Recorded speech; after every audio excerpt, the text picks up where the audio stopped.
ada hampir mirip-miripnya sih. Oke, siap.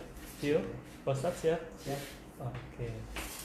Dengan ketiga ya, 1, 2, 3. Action.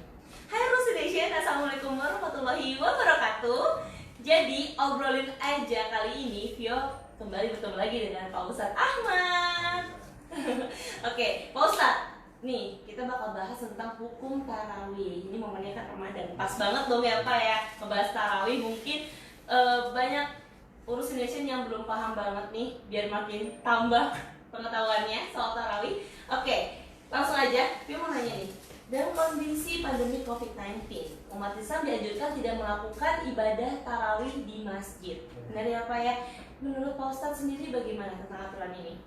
Sebenarnya aturan ini yang wajib kita patuhi lah. Kalau pandangan Ustaz, karena dalam Al-Quran diterangkan Allah Subhanahu wa Ta'ala berfirman, Atiullah wa atiur rasul wa uli amri minkum. Taat kepada Allah, taat kepada Rasul, utusan Allah, dan taat kepada ulil amr, pemimpin kalian di suatu daerah.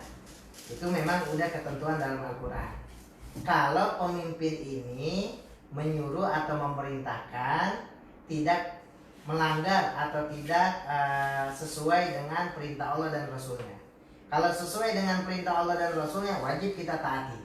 Tapi kalau nggak sesuai, tidak berpaling dengan perintah Allah dan Rasulnya, kita nggak wajib taat. La taatul makhluk lima satil khaliq. Tidak wajib taat kepada makhluk kalau itu bermaksiat kepada Khaliq, sang pencipta, yaitu Allah. Nah, pemerintah kita memerintahkan sesuai dengan hadis Nabi. Dalam riwayat Imam Bukhari, dalam kitab Mukhtasar Imam Bukhari, dalam suatu Nabi SAW bersabda, apabila terjadi suatu wabah di suatu daerah atau di suatu negara, maka kau jangan mendekati. Kalau kau ada di daerah tersebut yang terjadi wabah, maka kau jangan keluar. Dan ini anjuran pemerintah sesuai dengan hadis Nabi. Kalau kita berkumpul, khawatir kita terkena wabah, khawatir cepat menular, karena memang nih virus corona ini katanya menurunnya sangat gampang, dengan bersentuhan tangan, dengan mengobrol. Nah, ketika ada aturan dari pemerintah yang mengikuti hadis Nabi, maka kita seluruh umat Islam yang ada di seluruh Indonesia wajib mengikuti apa yang telah diperintahkan oleh pemerintah untuk sholat di rumah. Baik, oke. Untuk pemberitaan di beberapa media nih, Pak Ustadz, Vio beberapa kali melihat justru ada umat Islam yang memberontak untuk tetap melaksanakan ibadah tarawih. Menurut pandangan Pak Ustadz seperti apa dan sebaiknya apa yang mereka harus lakukan? Sebenarnya ketika dia memberontak, dia ini satu, sebenarnya apa sih yang perlu kita berontakin? Sholat tarawih hukumnya sunnah, mengikuti perintah Nabi itu pun sunnah. Apa sih artinya sunnah itu? Sunnah itu dalam definisi mustalahul hadis, kalau kita pelajari ini ilmu hadis, sunnah itu adalah yang mengikuti wama udifa ilan Nabi SAW, apa-apa yang disandarkan kepada Nabi, min kaulin dari sabdanya Nabi, dari perintah, au fi'lin atau perbuatannya Nabi, au sifatin atau sifatnya daripada Nabi, au takrir atau yang telah ditetapkan oleh Nabi. Tarawih sunnah hukumnya, tapi perintah untuk meninggalkan atau menghindari daripada suatu wabah penyakit itu pun perintah sunnah. Jadi kita meninggalkan sunnah untuk mengerjakan sunnah yang lain.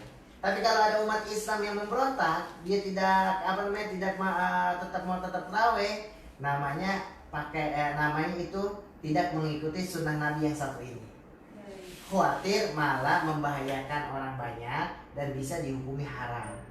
Jadi jangan sampai kita berargumen, kita beramal ibadah tanpa didasari dengan ilmu, maka amalnya pun bisa ditolak oleh Allah Subhanahu wa Ta'ala. Karena ada syair mengatakan, fa'alimu wa kullu man bighairi ilmin ya'malu a'maluhu mardudatun la tuqbalu. Setiap orang yang beramal tanpa didasari dengan ilmu, maka bisa amalnya ditolak oleh Allah Subhanahu wa Ta'ala.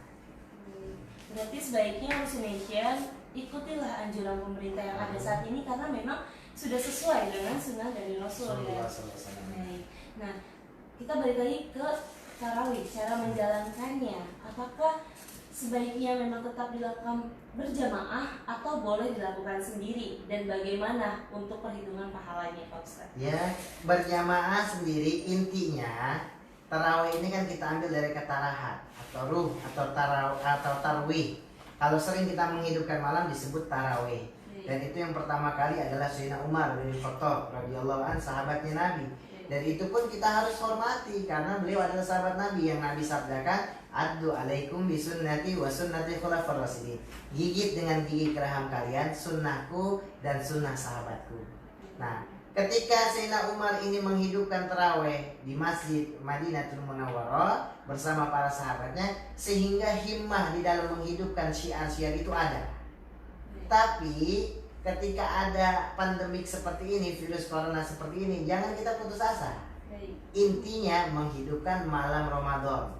Ketika dia menghidupkan man qama Ramadan imanan wa ihtisaban ghufira lahu ma taqaddama. Rawahu Imam Muslim. Barang siapa yang menghidupkan malam Ramadan karena iman dan mengharapkan ridha Allah, akan diampunkan segala dosanya. Salat sendiri dia dapat pahala besar dan pahalanya juga dari Allah langsung. Ketika dia salat berjamaah itu lebih baik.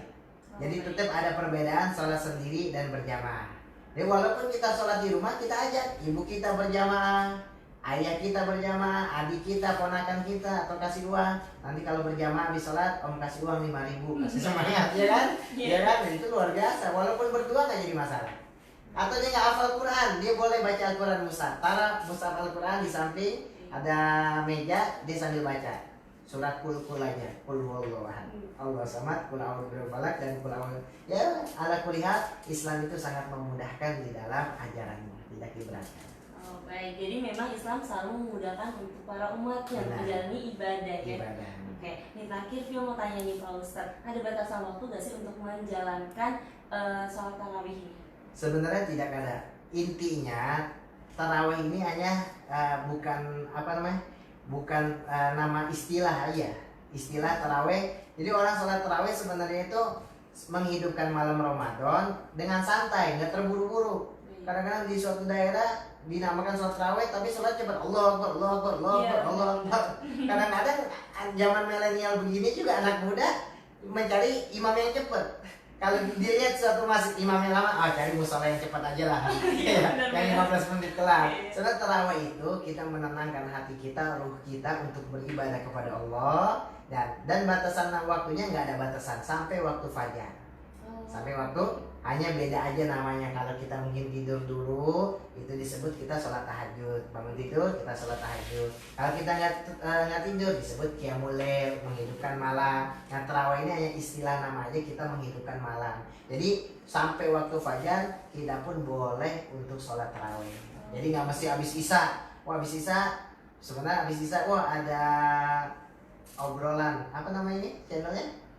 Obrolin aja. Iya, obrolin aja. Wah, ini seru nih video baru, nonton dulu. Nggak habis nonton dulu. Nggak jadi masalah, sambil berzikir, sambil baca sholawat, ya kan? Kemudian ketiduran lagi nonton video, bangun di tengah malam, kita mau sholat tarawih boleh.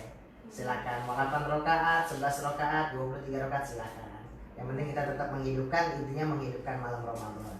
Oke, ini kita tanya tambahan sih, karena tadi Pak Ustadz sempat sebutin kalau milenial banyak nih yang cari imam yang cepat pada saat tarawih, dan itu memang faktanya seperti itu sih kayaknya ya.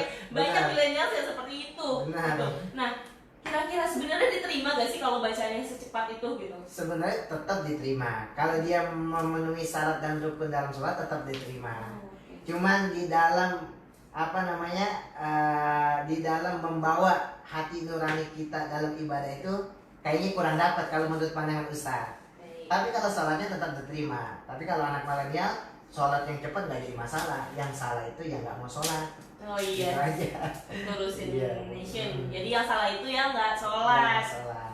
Oke, Pak Ustadz terima kasih banyak untuk informasinya, udah mau jawab semua pertanyaan Vio tentang tarawih ini, dan yang pasti ini bakal ngasih informasi tambahan yang bermanfaat untuk kalian. Oh iya, jangan lupa untuk klik like, comment, dan subscribe. Kira-kira kita harus bahas apa lagi ya, dan konten apa lagi. Nah, kalau misalkan ada yang mau nanya nih sama Pak Ustadz, boleh tanyanya kemana nih? Atau ada Instagramnya, atau punya YouTube juga Pak Ustadz? Wah, nggak ada. Nggak ada.